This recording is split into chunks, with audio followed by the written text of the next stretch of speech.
सलाम नमस्ते सलाम नमस्ते।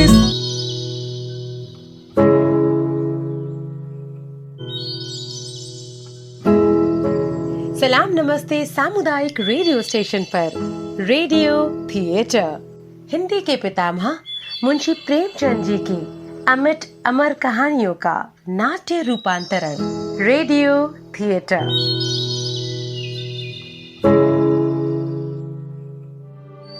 हेलो दोस्तों, मैं राज माहुर सामुदायिक रेडियो सलाम नमस्ते 90.4 एफएम से लेकर आया हूँ नादान दोस्त। इस कहानी के 3 मुख्य पात्र हैं। मैं हूँ कुणाल वर्मा, मैं केशव का किरदार निभा रहा हूँ। मैं हूँ दिव्या वर्मा, मैं श्यामा और उसकी माँ दोनों का किरदार निभा रही हूँ। तो चलिए शुरू करते हैं इस खूबसूरत कहानी को। हमने अक्सर अपने बड़े बूढ़ों को कहते सुना है कि हमने धूप में अपने बाल सफेद नहीं किए हैं। ऐसा वो इसलिए कहते हैं क्योंकि जिंदगी के हर पड़ाव में हम कुछ न कुछ सीखते हैं, कभी अपनी गलतियों से, कभी दूसरों की गलतियों से। और ऐसा हम जानते हैं आज की उनकी ये कहानी नादान दोस्त भी, जो हमें ये बताती है कि कैसे केशव के हाथों से अंडे खराब हो जाते हैं और फिर उसे एहसास होता है कि कैसे कभी कभी हमारी नादानी से किसी की जान भी जा सकती है और किसी का बना बनाया आशियाना भी तहस नहस हो सकता है। केशव के घर में कार्निस दीवार का कोना के ऊपर चिड़िया ने अंडे दिए थे। केशव और उसकी बहन श्यामा दोनों बड़े ध्यान से चिड़िया को वहां आते जाते देखा करते। सवेरे दोनों आंखें मलते कार्निस के सामने पहुंच जाते और चिड़िया दोनों को वहां बैठा पाते। उनको देखने में दोनों बच्चों को ना मालूम क्या मजा मिलता। दूध और जलेबी की भी सुध न रहती थी। दोनों के दिल में तरह तरह के सवाल उठते। अंडे कितने बड़े होंगे, किस रंग के होंगे, कितने होंगे, क्या खाते होंगे, उनमें बच्चे किस तरह निकल आएंगे, घोंसला कैसा है। लेकिन इन बातों का जवाब देने वाला कोई नहीं। ना अम्मा जी को काम धंधों से फुर्सत थी, ना बाबूजी को पढ़ने लिखने से। दोनों बच्चे आपस में ही सवाल जवाब करके अपने दिल को तसल्ली दे दिया करते थे।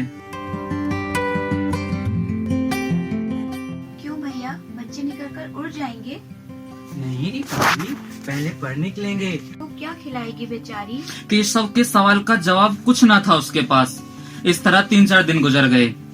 दोनों बच्चों की जिज्ञासा दिन ब दिन बढ़ती जा रही थी। अंडों को देखने के लिए वह बेचैन हो उठते थे। उन्होंने अनुमान लगाया कि अब बच्चे जरूर निकल आए होंगे। बच्चों के चारों का सवाल अब उनके सामने आ खड़ा हुआ। चिड़िया बेचारी इतना दाना कहाँ पाएगी कि सारे बच्चों का पेट भरे? गरीब बच्चे भूख के मारे मर ही जाएंगे। इस मुसीबत का अंदाजा करके दोनों घबरा उठे। दोनों ने फैसला किया कि कार्निस पर थोड़ा सा दाना रख दिया जाए। तब तो चिड़ियों को चारे के लिए उड़कर भी नहीं जाना पड़ेगा। नहीं, तब क्यों जाएंगी? क्यों भैया, बच्चों को धूप नहीं लगती होगी? जरूर धूप लग रही होगी, बेचारों को बहुत प्यास लग रही होगी।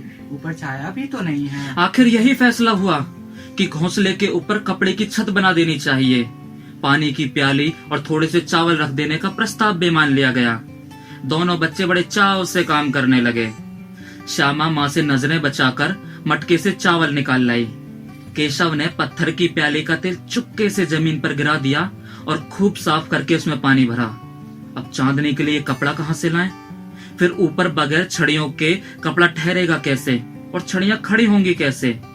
केशव बड़ी देर तक इस उधेड़बुन में रहा। आखिरकार उसने ये मुश्किल भी हल कर दी। जाकर कूड़ा फेंकने वाली टोकरी उठा लाओ, अम्मा जी को मत दिखाना।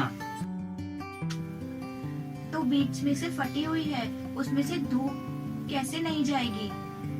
तू टोकरी तो ले आ, मैं उसका सुराख बंद करने की कोई तरकीब निकालूंगा। श्यामा दौड़कर टोकरी उठा लाई। केशव ने उसके सुराख में थोड़ा सा कागज ठूंस दिया और तब टोकरी को टहनी से टिका दिया। देख, ऐसे ही घोंसले पर उसकी आड़ दूंगा, कैसे धूप जाएगी। श्यामा ने दिल में सोचा, भैया कितने समझदार हैं।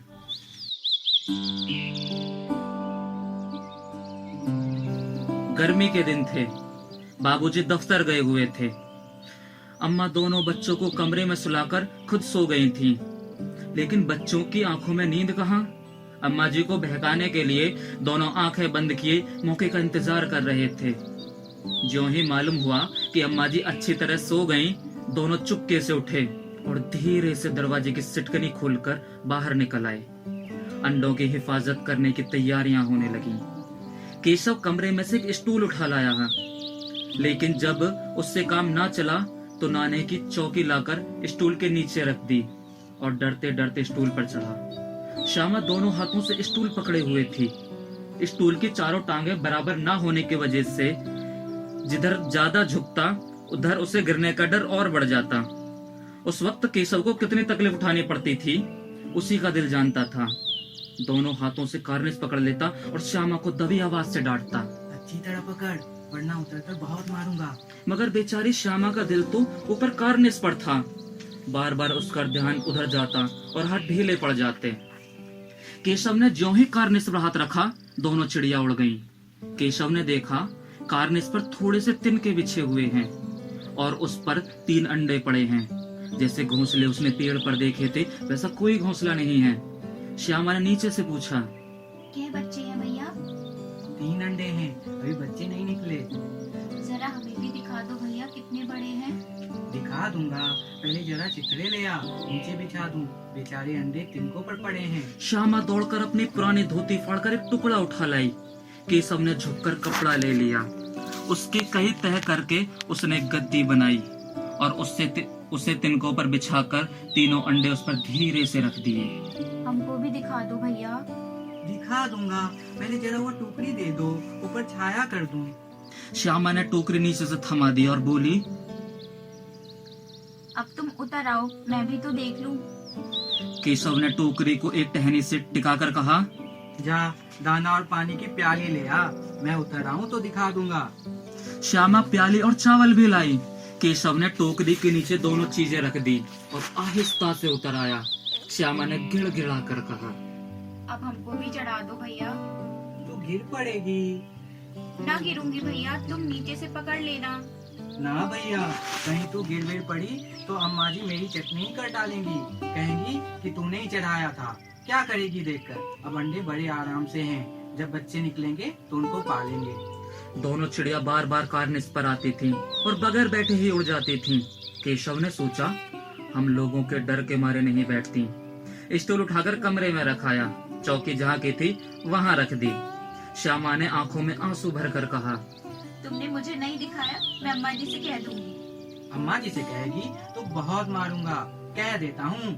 तो तुमने दिखाया क्यों नहीं? और गिर पड़ती तो 4 सर ना हो जाते। हो जाते तो हो जाते, देख लेती मैं भी।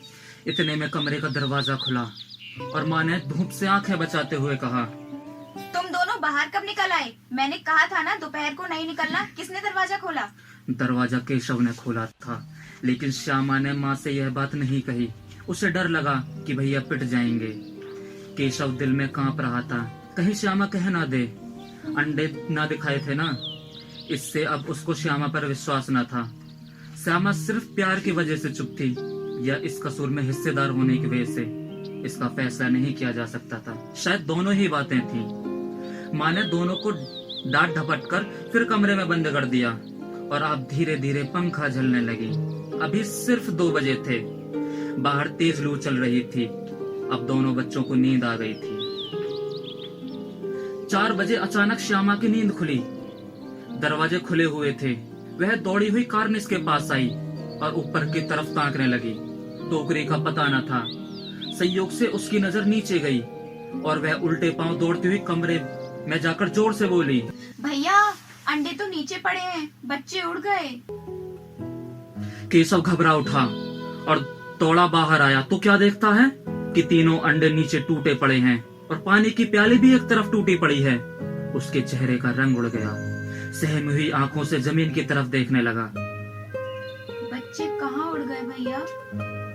अंडे तो फूट गए। और बच्चे कहाँ गए? तेरे सर में, देखती नहीं है, अंडों से उजला उजला पानी निकल आया है। वही 2-4 दिन में बच्चे बन जाते। तुम दोनों धूप में क्या कर रहे हो? अम्मा जी, चिड़िया के अंडे टूटे पड़े हैं। माँ ने आकर टूटे हुए अंडों को देखा और गुस्से से बोली, तुम लोगों ने अंडों को छुआ होगा। अब तो श्यामा को भैया पर जरा भी तरस न आया। उसी ने शायद अंडों को इस तरह रख दिया था कि वह नीचे गिर पड़े। उसकी सजा उसे मिलनी चाहिए। इन्होंने ही अंडों को छेड़ा था अम्मा जी। क्यों रे, तू वहाँ पहुँचा कैसे? केशव भीगी बिल्ली बना खड़ा रहा। चौकी पर स्टूल रखकर चढ़े थे अम्मा जी। तू स्टूल थामे नहीं खड़ी थी? तुम्ही ने तो कहा था। तू इतना बड़ा हुआ, तुझे अभी इतना भी मालूम नहीं कि छूने से चिड़िया के अंडे गंदे हो जाते हैं। चिड़िया इन्हें नहीं सहती फिर।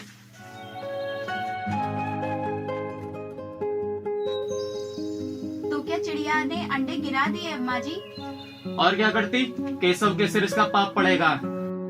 हाय हाय, जान ले ली दुष्टों ने। मैंने तो सिर्फ अंडों को गद्दी पर रख दिया था अम्मा जी। माँ को हंसी आ गई, मगर केशव को कई दिनों तक अपनी गलती पर अफसोस होता रहा। अंडों की हिफाजत करने की उत्सुकता में उसके हाथों से चिड़िया का बना बनाया घोंसला उजड़ गया। उसकी आंखों में गिलानी के आंसू झलक पड़े। वह समझ चुका था कि बाकी सारी गलतियों की सजा की माफी मिल सकती है, लेकिन किसी का बसा बसाया आशियाना उजाड़ने की नहीं।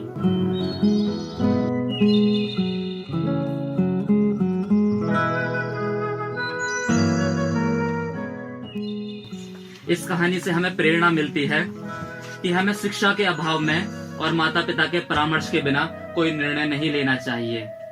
हम अपनी नासमझी में गलतियां तो कर देते हैं, लेकिन फिर पछताने के सिवा हमारे पास कोई और विकल्प नहीं बचता। इसलिए कहते हैं ना कि परामर्श ही ज्ञान का दूसरा रूप है। तो देखा दोस्तों आपने, प्रेमचंद जी की ये कहानी जो दशकों पहले लिखी गई थी, आज भी उतनी ही समसामयिक लगती है। प्रेमचंद जी की कहानियां आज के समय में हमारे देश की दिल की भाषा हिंदी भाषा को जिंदा रखती है। Thank you. हिंदी के पितामह मुंशी प्रेमचंद जी की अमिट अमर कहानियों को रेडियो की श्रद्धांजलि। तो दोस्तों, रेडियो थिएटर में ये थी आज की कहानी नादान दोस्त। अगली बार फिर से एक नई कहानी के साथ होगी मुलाकात। तब तक के लिए सुनते रहिए रेडियो सलाम नमस्ते। सलाम नमस्ते सलाम नमस्ते।